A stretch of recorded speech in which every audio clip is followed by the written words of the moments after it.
Selamat siang Bapak Ibu. Siang Pak.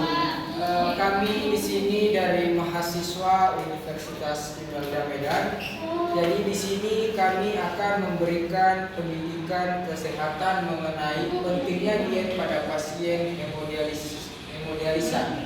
Jadi barangkali Bapak Ibu semua ada yang tahu apa ini dan ada juga yang tidak tahu. Dan sebelumnya Bapak Ibu sebelum kami menjelaskan, terlebih dahulu kami akan memperkenalkan diri. Dari saya dulu, nama saya Muhammad Darius Mulu. Saya Trimisona Gantade Zega. Saya Kasih. Saya Sulaiman. Mungkin barangkali Bapak Ibu ada yang tahu nama, yang kenal dengan kami dan ada juga yang tidak kenal. Dan seterusnya Bapak Ibu kami akan menjelaskan mengenai pentingnya diet pada pasien hemodialisa yang dijelaskan oleh kawan kami Sitri. Pada teman kami dipersilakan. Baik Bapak Ibu sekalian, seperti yang sudah dipaparkan oleh teman kami tadi, bahwasanya kedatangan kami di sini yaitu melakukan pendidikan kepada Bapak Ibu bagaimana cara kita melakukan diet pada pasien yang mengalami hemodialisa. Nah sebelumnya hemodialisa ini mungkin ada beberapa dari Bapak Ibu yang sudah memahami apa itu yang dimaksud dengan hemodialisa. Nah dan kami akan lebih menjelaskan lagi apa itu yang dimaksud dengan hemodialisa. Hemodialisa itu adalah sering kalau di lingkungan sekitar kita sering itu disebut dengan cucian darah. Nah jadi di sini kami akan memaparkan bagaimana apa yang kita lakukan setelah kita melalui proses pencucian darah atau hemodialisa tersebut. Dan sebelumnya perlu kita ketahui dulu apa itu dimaksud dengan diet. Nah diet ini itu merupakan pengaturan pola makan. Nah jadi kedatangan kami di sini yaitu memaparkan kepada Bapak Ibu bagaimana pola makan yang seharusnya dilakukan setelah kita mengalami atau melalui proses cucian darah. Nah Bapak Ibu, sebelum kami akan memberikan paparan atau penjelasan mengenai makanan yang harus kita konsumsi dan harus kita hindari, perlu kita ketahui dulu apa itu tujuan kita melaksanakan diet. Nah, tujuan kita melaksanakan diet itu yang pertama supaya kita dapat mencapai dan mempertahankan status gizi optimal dengan memperhitungkan sisa fungsi ginjal agar tidak memberatkan kerja ginjal. Nah, kenapa tujuannya seperti begitu? Karena ketika kita telah selesai melaksanakan atau melalui proses pencucian darah, maka beberapa energi atau protein dalam tubuh kita ini akan terkuras karena cucian darah ini atau hemodialisa ini bukan main-main dia pelaksanaannya, tapi darah kita itu akan dialirkan ke suatu mesin yang disebut dengan hemodialisir.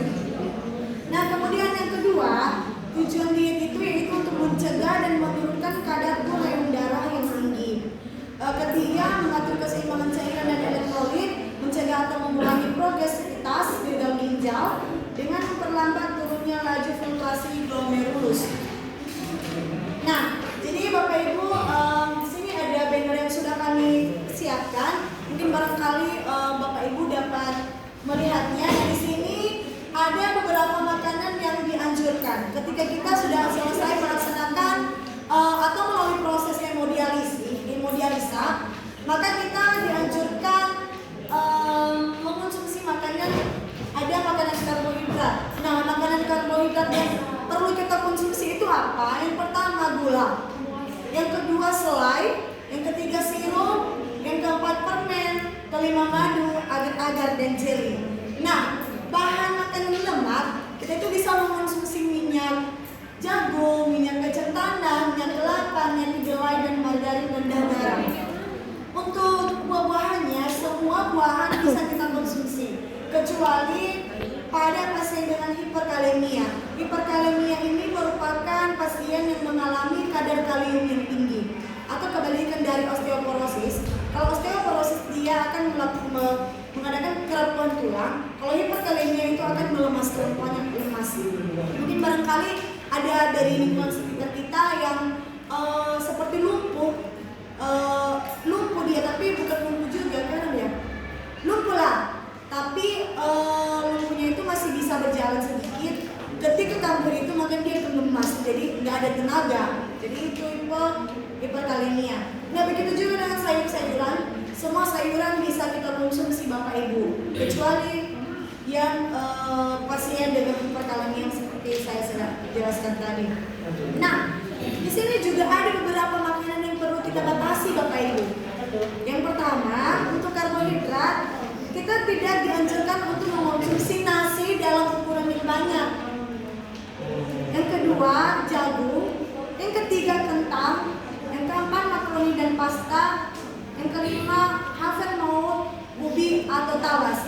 Jadi kita dianjurkan untuk tidak mengonsumsi makanan itu dalam jumlah yang banyak. Jadi jika kita jika kita ada mau makan sesuatu itu seperti nasi, ubi-ubian, talas, boleh, tapi dibatasi. Yang kedua itu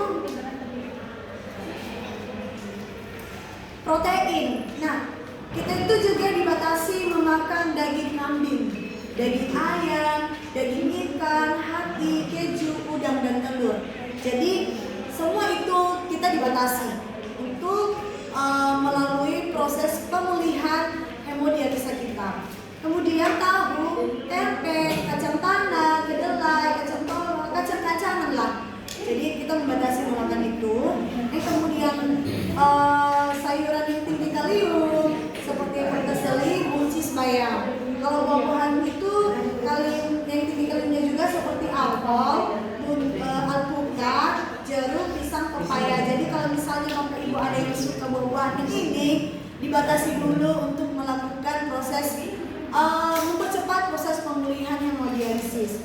Dan kemudian minyak kelapa sawit, santan kental, mentega dan lemak hewan. Jadi kita harus membatasi mengonsumsi itu. Baik Bapak Ibu, demikian pemaparan dari saya untuk melaksanakan diet hemodialisa dan saya kembalikan kepada Kamila. Baik, Bapak Ibu semua mungkin sudah mendengarkan penjelasan dari teman kami tadi mengenai diet hemodialisa, dari gejala-gejala makanan yang harus dimakan oleh pasien yang mengalami hemodialisa, semua dijelaskan oleh teman kami Sikri ini. Dan setelah itu Bapak Ibu, kalau misalnya ada Bapak Ibu yang masih belum paham dan masih belum mengerti mengenai diet hemodialisa ini, kepada Bapak Ibu semua kami persilakan untuk bertanya. Baik Bapak Ibu, kalau misalnya tidak ada yang mau dipertanyakan, kami tutup pertemuan kami ini atau penjelasan kami hanya sampai di sini. Kalau ada kesalahan dari awal kami memulai, mohon maaf, kami ucapkan terima kasih banyak atas perhatiannya. Sekali lagi kami siapa kita semua selamat siang. Siang.